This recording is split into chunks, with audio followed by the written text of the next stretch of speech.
Welcome back into Clearing the Bases. And like Walt Weiss taking down Jorge Soler, we're ready to tackle episode 2. I'm your host from Rounding Third Baseball, Nick. Nice to see you. We got Jason. How are you doing tonight, Jason?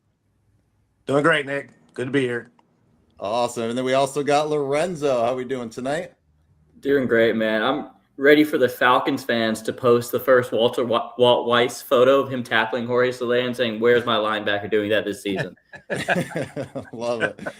And we also got Rob tonight. How are we doing, Rob? We're doing good. Glad to be here.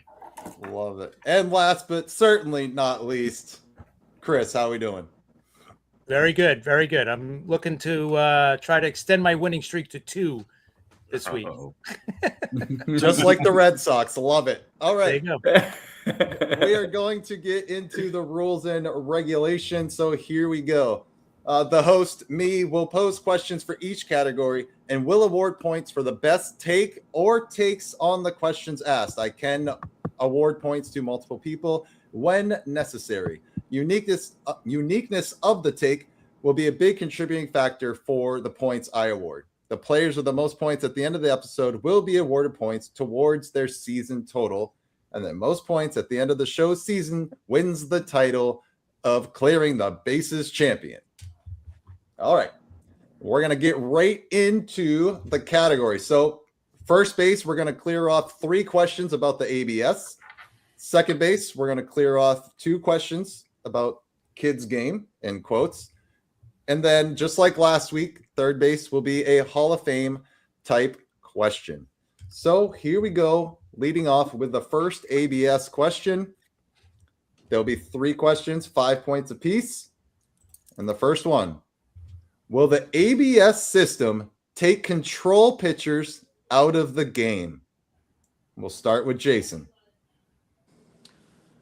No, I don't think it will. I think it may actually encourage more control pitchers, because if ABS is going to force pitchers to go into the zone more often, they're going to have to use more deception, which has been the traditional way of pitching for 100 and something years. So I actually think pitchers are going to have to become more deceptive, use more breaking stuff, so they're not just laying things down in the zone to be hit. So I actually think it could go the other way and create more. I'm kind of hoping for that, some more Greg Maddux-like pitchers who can control the zone and also get strikes and ground outs without having to go right down the middle and make ABS happy.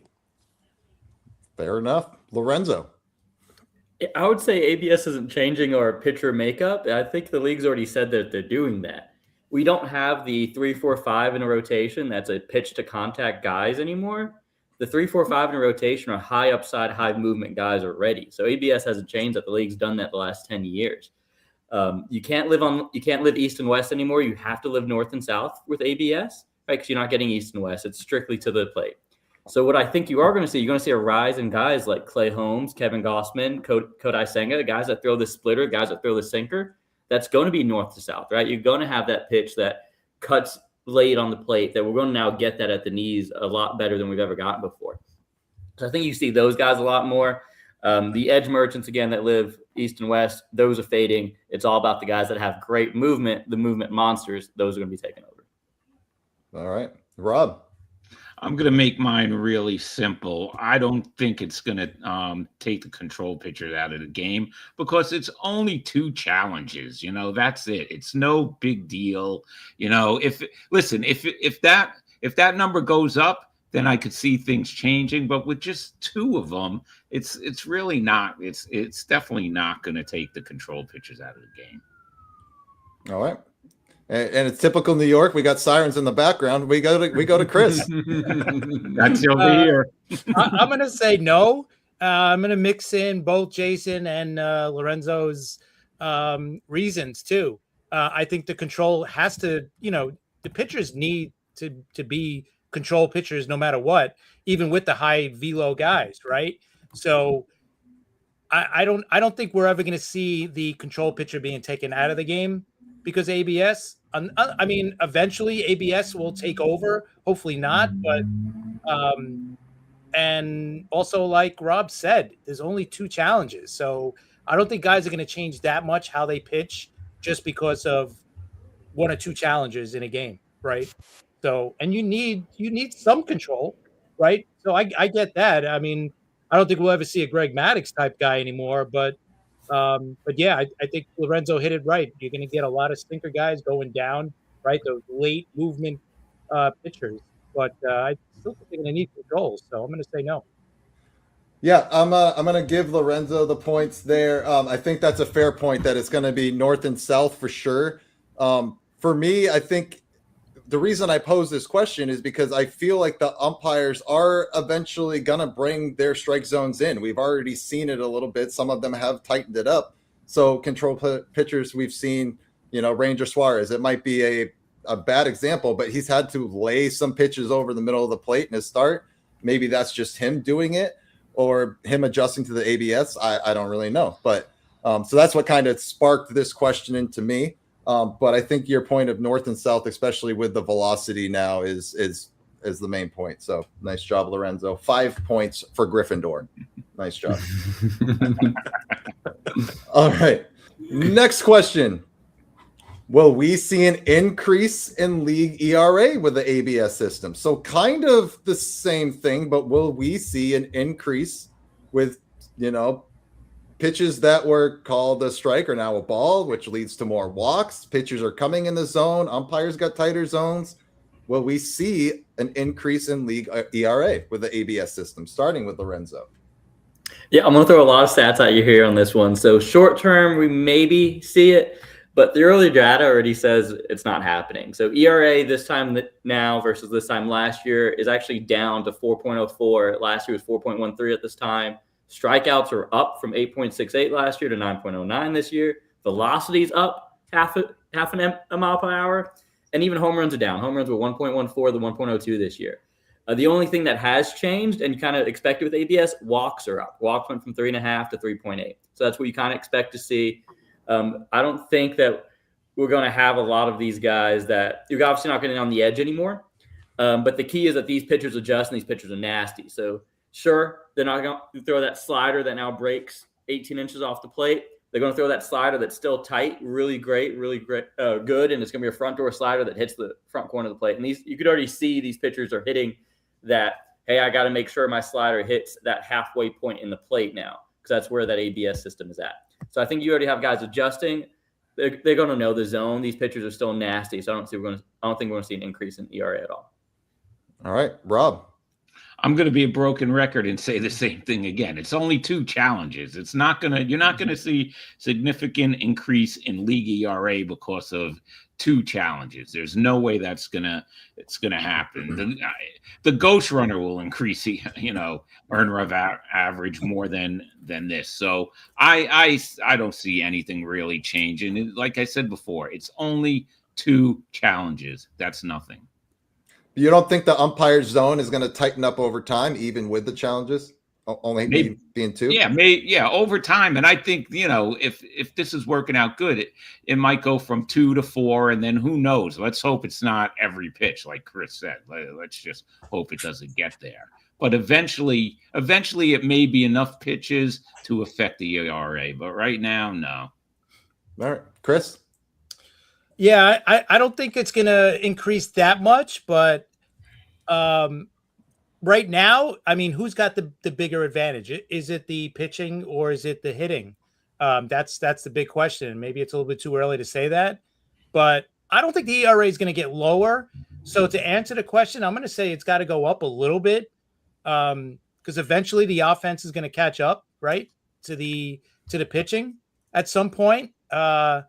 And having a challenge in your back pocket is only going to help that. So I'm going to say it will increase, not by a lot, but I don't think it's going to be a decrease either. So I'm going to say more of an increase than a decrease.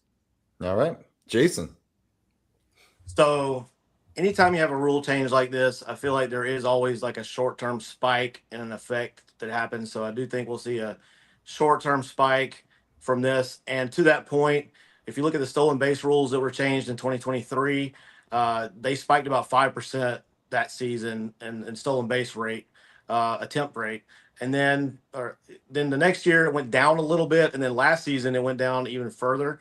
So it tends to even out after a while when we have a rule change like this. But I think it's a really important point that you're making, Nick, that we're glossing over a little bit. It's going to retrain these umpires and how they handle the strike zone. So I feel like we're going to see a short-term spike in ERA, probably nothing major, but a little spike. It's going to flatten out. But then if it continues to retrain these umpires, I do think you'll see it inch back up again after that, just because they're going to get used to calling pitches differently than they do now. Yeah, I'm gonna go with Jason here on this, and 5 points for Jason. I think that is an important part. Is we do have the umpires, and we've already seen their zone shrinking. Like they're missing calls by less than 1/10 of an inch right now, right? I mean, most of these guys, except for the guy we're going to talk about next, are barely missing these pitches. So these pitchers are going to have to lay balls over the plate, whether they're 14 inches of break or whatever. Like they have to attack the zone. These pitchers are forced to attack the zone. And hey, if the Colorado Rockies keep playing like this, league ERA is just naturally going to go up. So let's go Rockies. But yeah, Jason, 5 points on that one. Great point. All right. And like I said, question 3, we'll bring up the old CB Buckner here. Kind of been the new Angel Hernandez, if you will. So here we go. Before we get in, we do have a comment on with Bruce here. While the ABS system will push some pitchers out of the game because they rely too heavily on controlled hitting spots at a below average velocity, the reality is that there are main pitchers in the game today that are control pitchers and living in the zone as opposed to on the corners. So yeah, I mean, control pitchers are still going to be in the game. Completely get that. But I just think at some point the ERA is going to spike. So that was my take on that. So, all right. All right. With blowing calls seemingly on purpose, do we see CB Buckner finishing the season? And we'll start with Rob. Yes, we do, because the umpires union is pretty strong. Not as strong as the players union. Nothing is, but the umpires union is strong. Let's use Angel Hernandez as an example, which you just mentioned, right? They couldn't get rid of him. They had to wait until he decided that he wanted to retire, and he did have back problems, so that's basically why he left. But because the union is so strong and the union reps are still going to, stick up for him, he's not going anywhere. All right, Chris. Yeah, I definitely don't think he's blown calls on purpose. I think it's just because he's just old, unfortunately, right? The guy's 63 years old. He's been doing this since 2000, right? 25, 26 seasons. And, now the guys are throwing much harder with more movement.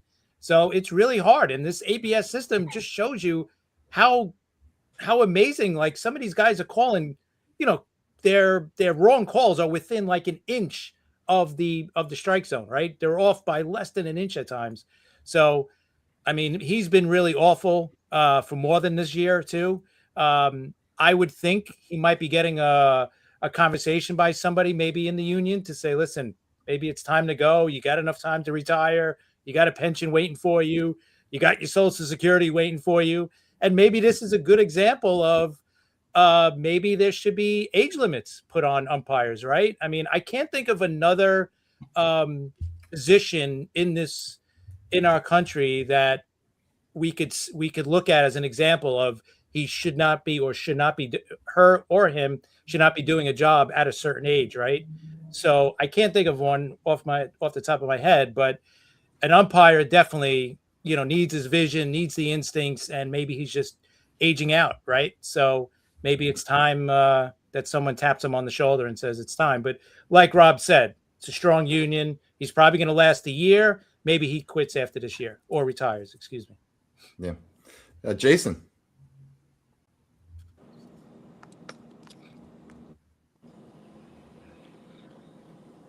You good, Jason? Yeah, sorry. It's all right. Yes. So I agree with Chris and Rob. He's going to make it because of the union. I agree with Chris as well. Like the blown call at first base, if you watch the video, he clearly gets distracted by the ball that gets overthrown. He's not even looking at the base. So I don't think it's intentional, but it's bad umpiring, and he's been a bad umpire for quite a while. The only caveat to him surviving this season, I will say this: that blown call at first base, the video has been everywhere. It's been all over social media.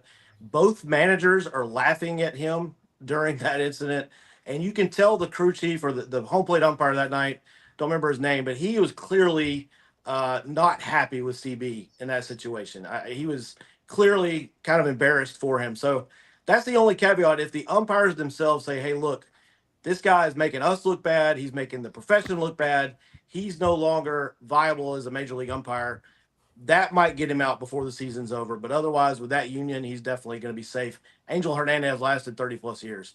CB will be safe unless the umpires themselves speak up. Okay, Lorenzo. Yeah, so I'm going to have a little different take than you guys on this one. So CB Buckner, he hasn't even been the worst umpire this year. He's seventh worst in overturned calls. So there's still 6 umpires in front of him that have more overturned calls than CB. But that doesn't matter because CB is the face of these umpires right now. So, and you guys got to realize these umpires already come to the field with conviction. These guys, nobody's paying to see an umpire be on the field to make the call. They're paying to see Bryce Harper, Jazz Chisholm, Wilson Contreras, and the umpires have no problem kicking these guys out the game and ejecting them. So these umpires already walk around with a little bit of moxie to them. But we are asking them to change in real time with every mistake getting challenged. Their strike zone is shrinking. We've seen it. So in 3-4 months, if these umpires are still making these bad calls, then maybe something needs to happen. But I think that the boos are so overwhelming, that the pressure's so there, that I don't think CB makes it this year. And it's not because he's the worst.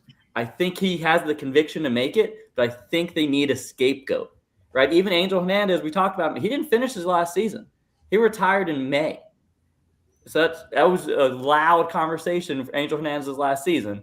Hey, is he going to make it? He retired in May, didn't even make it 2 months. So my take is CB doesn't make it just because he's a scapegoat.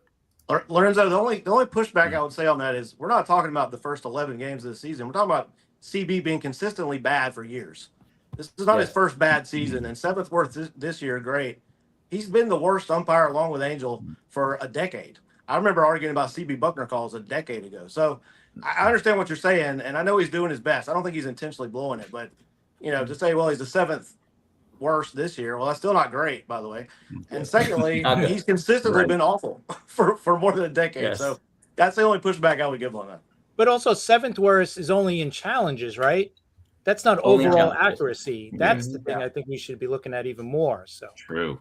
Yeah. So for me, the reason Angel Hernandez, I think, took longer than it should have is because if you remember, he was also playing the race card during all of this. He was saying they're only saying this because I'm of this ethnicity. So then the league had to be very careful on how they handled Angel Hernandez before they kind of pushed him out the door.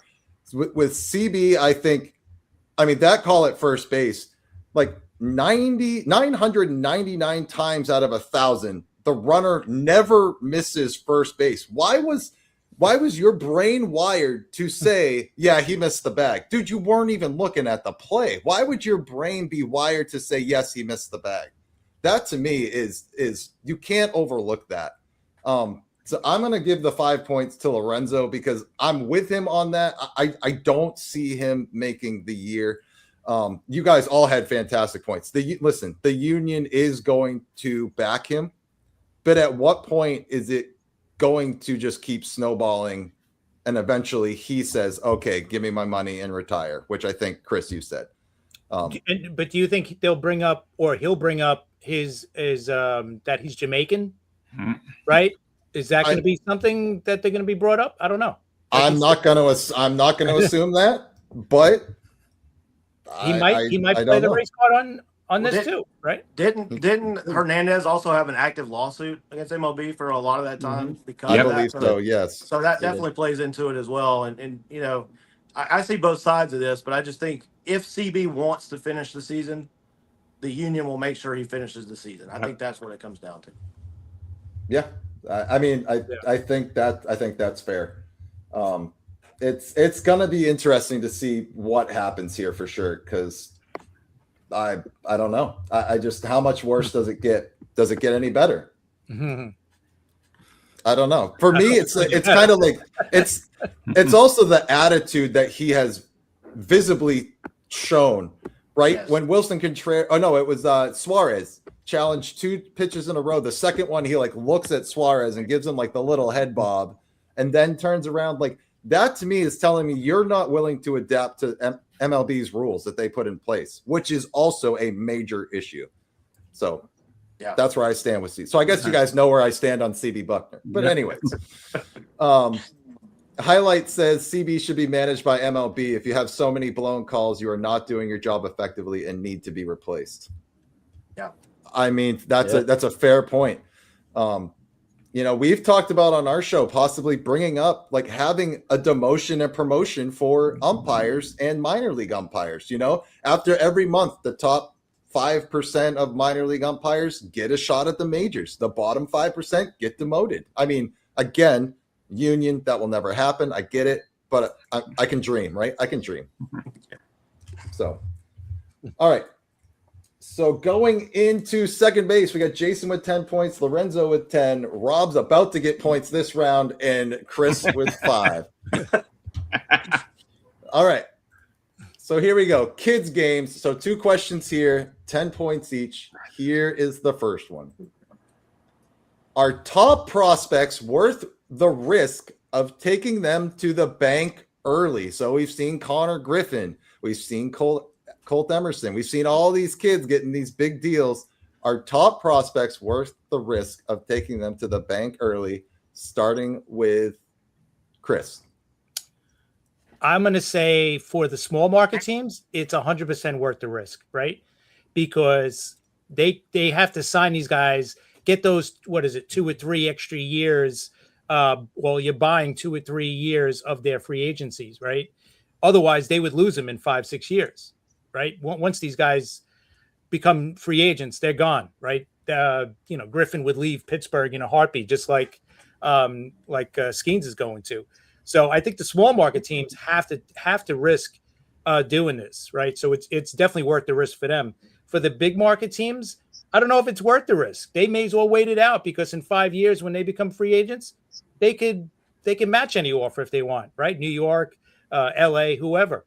Like they could go and match whatever big free agent contract they're going to get. But with Connor Griffin, if they didn't sign him and he balls out this year, wins Rookie of the Year, and gets some MVP votes, that price just doubled, right? In 1 year, that price that they just signed him for just went up. And I think for a small market team, it is well worth taking the risk on these guys, because they have the analytics now. They have all this stuff that they could tell, oh, this kid's going to be great in 10 years, so let's sign him now, and all this kind of stuff. So, I think for the small market teams, it's 100% worth it. All right, Jason. Yeah, I agree with Chris. For small market teams, it absolutely makes sense. You'd rather bid against yourself than against someone else. You're going to lose them, like he said. And even for the bigger market teams, I think there is some, risk reward there. I mean, yeah, they can still bid high when they become free agent, but still, if you can bid against yourself and get out in front of it. The Braves kind of did this. The Braves are kind of a medium market team, but they did this with Acuna. They did this with Ozzie Albies. They did it with Austin Riley. And, they got 7 years of Ronald Acuna. Now, granted, injuries come into play there. You don't know if they're going to get injured, so you can't really foresee that. But they got 7 years at least of Ronald Acuna Jr. at a very reasonable market price. Whether they keep him or not beyond that, we'll see. But it was a good move at the time. Because, again, you didn't have to worry about him hitting free agency early and bidding against somebody else. So small market, certainly, and I even think it makes some sense for the large market teams as well. All right, Lorenzo. Yeah, so I don't think the divide is for small, big markets. I think the divide on these contracts is when they cross that $100 million plateau. I think when it's under the $100 million plateau, these contracts are well worth it. Once you get over, especially with these guys not getting MLB service time, that's a real big risk if these guys don't execute. So I'm going to throw some, you guys know I'm numbers guys. I'm going to throw some numbers at you. So the average WAR in baseball costs $4 million. I know the $6 to $8 million, we talked about that in the free agent market, but the average WAR for everybody, including rookies and pre-yard players, is $4 million. So Connor Griffin at $140 million, that's a 35 WAR player he needs to be. So he needs to be Ketel Marte to make that contract worth it. Ketel Marte is a perennial all-star. That's a really big ask of a guy that has zero MLB experience. Colt Emerson now at $95 million. That's a 24 WAR player. With the numbers that we have, can we project him to be JJ Hardy? And then you have Cooper Pratt at $50 million. That's a 13 WAR. That's Didi Gregorius. The numbers that we know, Cooper Pratt is defensively. They're saying the guys are ready, could compete for the Gold Glove in the major leagues. He's more than ready defensively.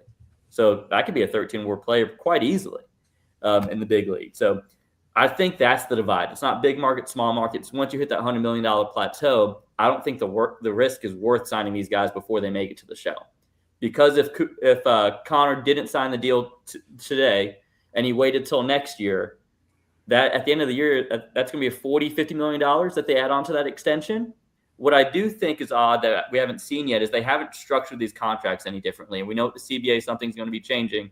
So if Connor Griffin ends up being a dud, his back 3 years are going to cost you $60 million to get out of that contract. But if you just spread it out evenly over the course of the contract, the back 3 years cost you $18 million.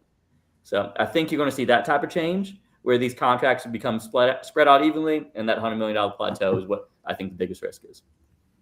All right, Rob. I say no, because how many top prospects fail? 66% to 77% of the top 100 MLB prospects fail. That's a pretty big number. I'm going to give you a couple examples. Let's go with Henry Owen, Red Sox. All right, Nick, that one's for you. For Thanks. me, Dom Smith with the Mets. And we could go with Kyle Drabeck with the Blue Jays. So that's my answer. I say no because it's high risk. 66% to 77% of the top 100 prospects fail. That's a pretty big number. So if we're basing this on high risk, then they need to stop signing top line pitchers to big deals, right? Because every top line pitcher is a risk to blow out their elbow tomorrow, right? So, I mean, I'm just making the point that, yes, the risk, every MLB contract is a risk because, I'll go back to Acuna. He's torn his ACL twice, right? So, you can't foresee those kind of things. And I just think, I just think it is a small market thing because the Pirates, what are they supposed to do? What else are they supposed to do? And yeah, a lot of the prospects do fail, Rob. You're exactly right. But we're not talking about giving these contracts to every prospect. We're talking about picking the top, 2% of prospects that you feel pretty darn good about. I feel pretty good that Connor Griffin can be an all-star level player. He may not be, but again, that's the risk you got to take. You're taking a risk either way is kind of my point. Yeah. I mean, do you guys see the quote by Paul Skeens today? Said, yeah, the kid's going to be the face of the franchise, which pretty much means Paul Skeens is gonzo. So you're welcome for that, Pirates fans. That's the reason why you signed this kid. Yeah. So, I mean, I think that's part of it. I think you all had great points. And I mean, Jason, yes, you nailed it. Every contract has a risk. I think they knew what they had out of Acuna. Maybe they do know what they have, with Connor Griffin. Rob, your point about, I mean, I didn't realize the numbers were that high, but that's crazy, right? I mean, 76% of top 100 prospects fail. Like, that's why the MLB draft is such a crapshoot. You never know what you're going to get. Right. Like, we had a former MLB guest on our show on Sunday. He was drafted 5th overall and he made 9 major league starts. Right. So, I mean, it's hard, right? But Connor Griffin, he's 19. Is that a big risk? Yeah. But yeah, I'm going to give Rob the points on that. I thought that was an absolute incredible point about this, what is it? 66 to 76%, you said? To 77%. 77%. Yeah. Yep. That's wild to me. That's a stat I'd never heard. So pretty cool. Nice job. All right, next question in kids games. Why are we seeing more and more young kids coming up early and making significant impacts on the game more than ever before? Starting with Jason. I think it's 2 main things. I think one, better development as these guys come up through systems. They're getting developed better coaching, more analytics. That's certainly part of it. The other thing is I think teams are just more willing to give these young guys a shot than they used to be. It's a lot like, when I was young, and I'm dating myself, but, in college football, freshmen rarely played, especially freshman quarterbacks. It was almost unheard of. There was no way you were putting a freshman quarterback on the field in the Southeastern Conference. And I think it's the same thing. I think that for a long time in baseball, there was a reluctance to play these guys early. And now they're more willing to do that once they see that they can perform. So I think those two things together have combined to give these guys more of a shot. And frankly, these teams need to put butts in the seats too. And if these guys, you saw the effect Connor Griffin had. Pirates fans wanted to come out and see that kid play, and when Paul Skeens came up, so they got to put butts in the seats, and these young guys can help energize the fan base. So I think when you put all that together, that accounts for a lot of it. Yeah, Lorenzo. Yeah, so I think these kids today are more physically talented than we've ever been. And then we have more tools at our disposal than we've ever had before, right? We have high-speed cameras, we have biomechanics, pitch machines, the trajectory machine, right? You had Connor Griffin's dad was saying, yeah, my son has hit at PNC Park for years because we put it on the trajectory machine, and that's Connor's alley that he was hitting into in game one.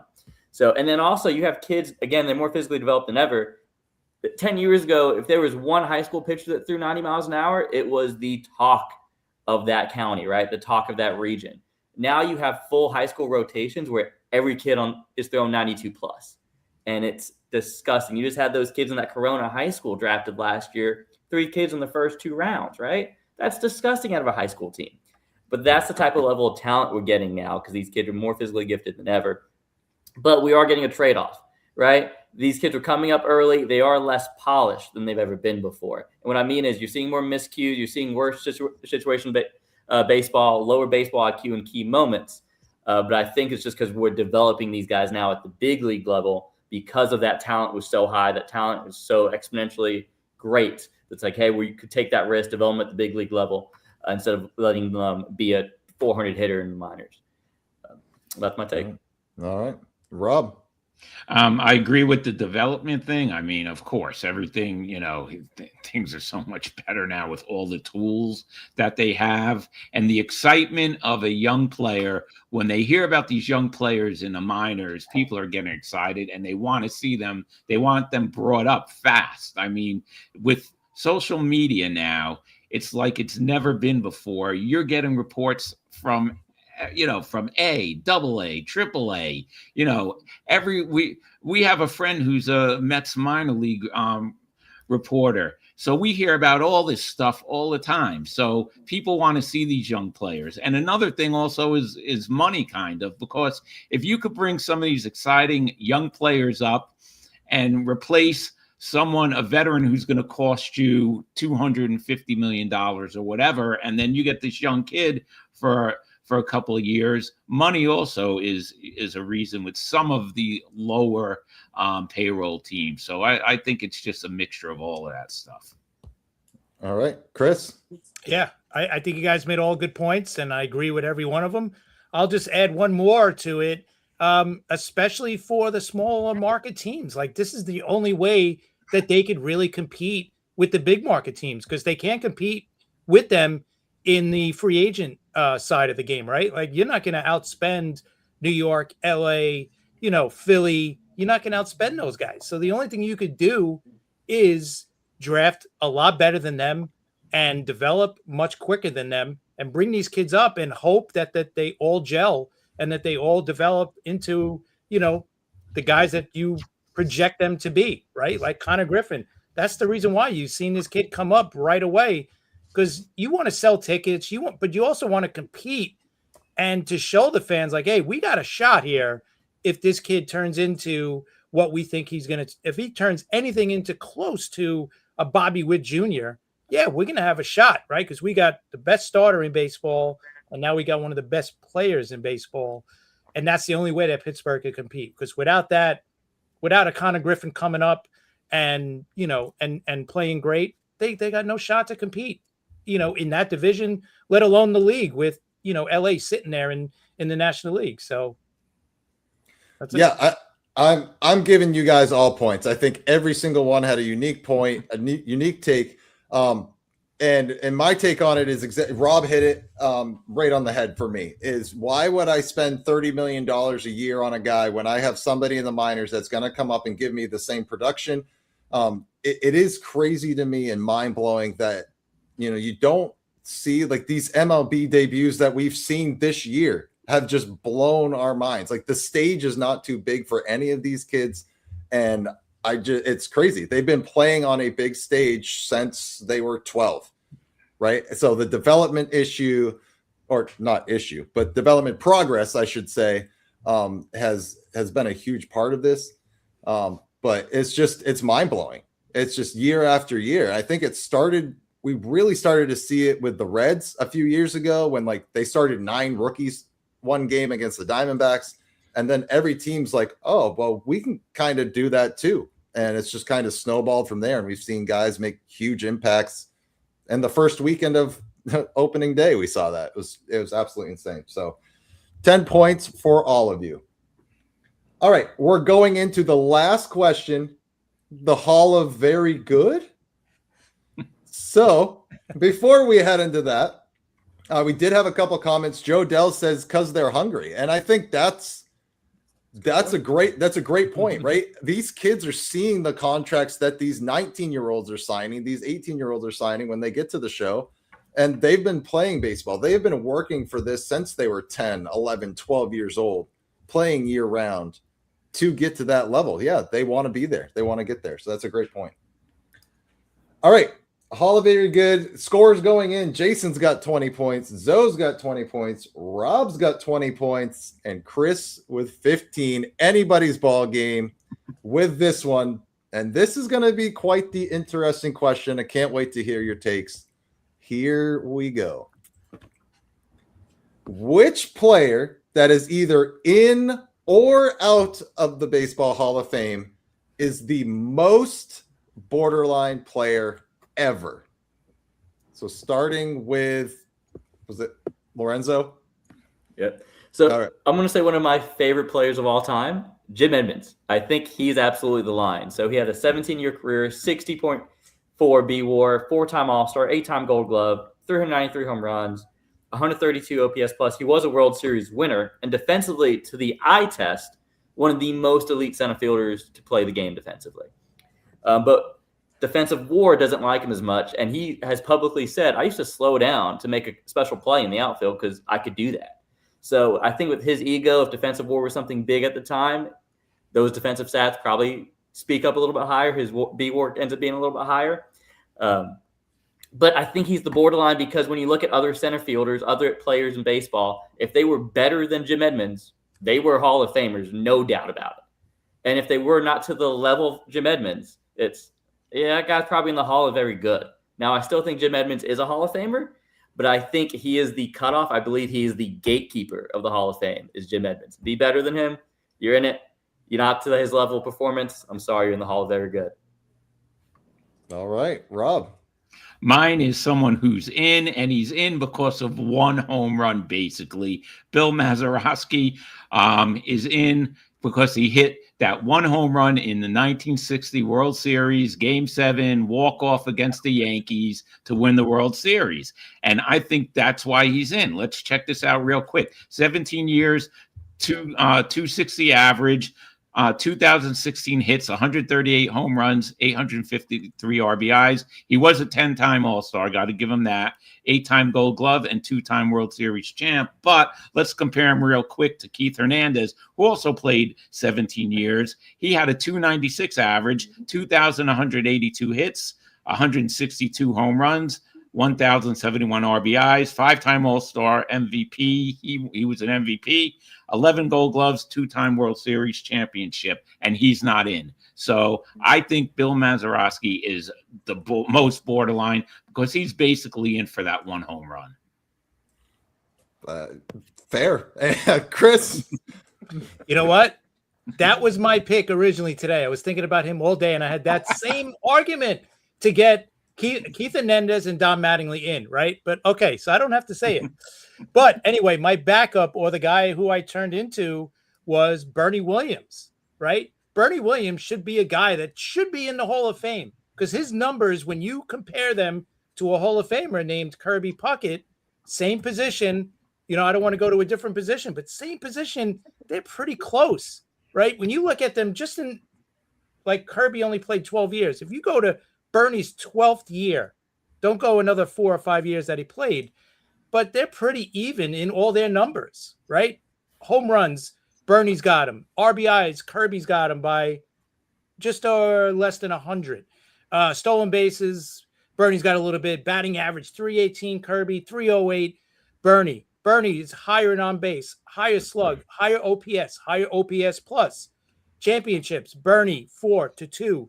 All-Stars 10-5, Kirby. Batting title, 1 each. Gold Glove, Kirby's got 6, Bernie's got 4. Silver Slugger, Kirby's got that 6-1. LCS MVPs, they both got 1 each. But Bernie Williams should be in. It's as simple as that. He's not even a borderline to me Hall of Famer. If Kirby's in, then Bernie should be in, because that's a pretty good comp to me for a guy to be in. And I don't want to take Kirby out of the Hall of Fame. I'm not saying this to pull him out of the Hall of Fame. I'm saying this, that Bernie should be over that borderline and in. Do you think Bernie is a product of the team he was on?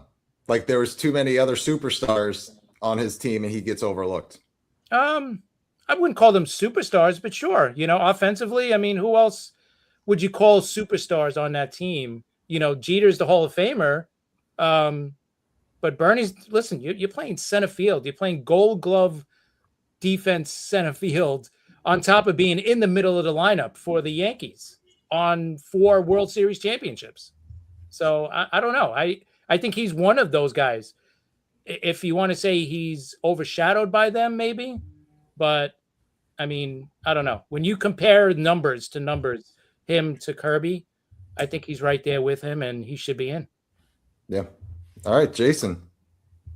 The Baseball Hall of Fame is a weird deal, and Bernie Williams is a great example. And Bernie's one of those guys that just went to work and did his job. He wasn't flashy. He didn't have the fame of Jeter. He wasn't dating the supermodels that we saw in the tabloids every day. And I'm going to liken him to a guy I'm going to talk about in a minute. But my guy is actually in the Hall of Fame, and I still wonder how, and I still wonder why. He doesn't have a postseason home run that won a World Series. He's only slightly higher WAR than Mazeroski, and that's Harold Baines. Harold Baines didn't get to 3,000 hits. He's at 2,800 hits. Didn't get to 400 home runs, 289 lifetime batting average, 38.8 WAR. And if you compare him to a guy that I would love to see in with my heart, is Dale Murphy. Murphy played in 700 less games, had 2,000 less plate appearances, and had a higher WAR, 2 MVP awards, 5 Gold Gloves to 0 for Baines, and he's not in. And I would put Bernie Williams in there as well. So Harold Baines, to me, I like how Lorenzo put that Edmonds is the standard, but Edmonds had, 60-something WAR? Harold Baines is like, how did that happen? And no offense to him, I'm sure he's a good guy, but you look at the numbers, and for me, it just doesn't add up. And he doesn't even have the postseason success to back it up like Mazeroski and Bernie Williams. So Harold Baines is the guy for me that I would be like, I'd put Murphy in, I'd probably put Keith Hernandez in, and Bernie Williams ahead of Harold Baines. But he's in there. Yeah, you guys all bring up incredible players, and I mean, loved watching Jim Edmonds. Keith Hernandez definitely should be in. Bernie, well, I'm with all of you guys. Dale Murphy should be in. But if you have seen my show at all, I rake that guy over the coals all the time, and it's the guy that Jason mentioned. So Jason's gonna get the 20 points. It is Harold Baines for me. It is. How? I'm with you, Jason. How? His WAR is like 37 or 38, 39, somewhere in that range. It is not great. And he was a DH most of the time. I mean, how are you in and you're going to leave out guys like Keith Hernandez with the defense, with the bat? How are you going to leave out Bernie Williams with all of that stuff? But you let this guy in. Like, so for me, how he's the measuring stick, I don't understand it. I really don't. But yeah, for me, it's Harold Baines, and there's no reason that he should be in at all. But for me, he's the ultimate borderline, which means I would send him far down the list for sure. So nice job, Jason. So our champion for tonight is Jason from Romantic About Baseball. Any final words for you tonight, sir? I want to apologize on the same subject. I want to apologize to Scott Rowland, because when Scott Rowland got elected to the Hall of Fame, I was like, Scott Rowland? And I had to go and look at his numbers, but he's got a 70-something WAR, so he blows Baines out of the water. So just apologies to Scott Rowland. I'm sure he'll be listening to this show. So, Scott, you deserve the Hall of Fame. My bad. I just didn't appreciate you and your time. Yeah. Michael says in the chat, Baines was a stat collector. That's 1,000% all he was, really. Absolutely. That's all he did. Yep. Stat Joseph, collectors are a good thing, though, when you think about it, right? If you could last as long as he did, I don't think you should hold that against him. You could hold everything else we're talking about. You know, the WAR is like under 40 if we're talking about WAR. You know, and you didn't hit any of the big milestone numbers, offensive numbers, even for a DH. You know, well, that's what I'm saying. If you're a stat collector, you gotta collect the stats, and you didn't. Right. You didn't even collect the stats. Right. You didn't get the big numbers, right? The 3,000 hits, 3,000 hits, 400 homers. Yeah. right. Yeah. He's a Hall of very good guy, but Yeah. didn't the owner of the White Sox get him in somehow through the Veterans Committee? He was on the committee, the Veterans Committee that year. Yeah. Right? Wasn't there a story with that? Yeah. Yeah, That makes sense. You know, politic crap. And that's why the Hall of Fame is a joke. But anyways, do we have any other closing statements tonight, fellas? Just congratulations to Jason. Yeah. Awesome job, Jason. Thanks, guys. Good job. Thanks, guys. Man, I really enjoyed this. Yeah, this is so much fun to kind of hear your takes too and just get a completely different perspective. Because I write these questions with a thought in my head, and to hear you guys kind of rattle off different things. Because we all perceive baseball differently, every single fan, and that's the one thing I try to drive home on my page is like, listen, just because you have a different opinion than I do doesn't mean it's wrong, because that's how you're taking in the game, and that's what makes this game so beautiful. And I hope that's what our viewers get out of what the five of us are bringing, because that's what we want to build. We want to build that ability for our followers to share their baseball opinion and not get attacked for it. Definitely. So Absolutely. So thanks again for tuning in. We will be back with episode 3 next week. Enjoy your weekend of baseball.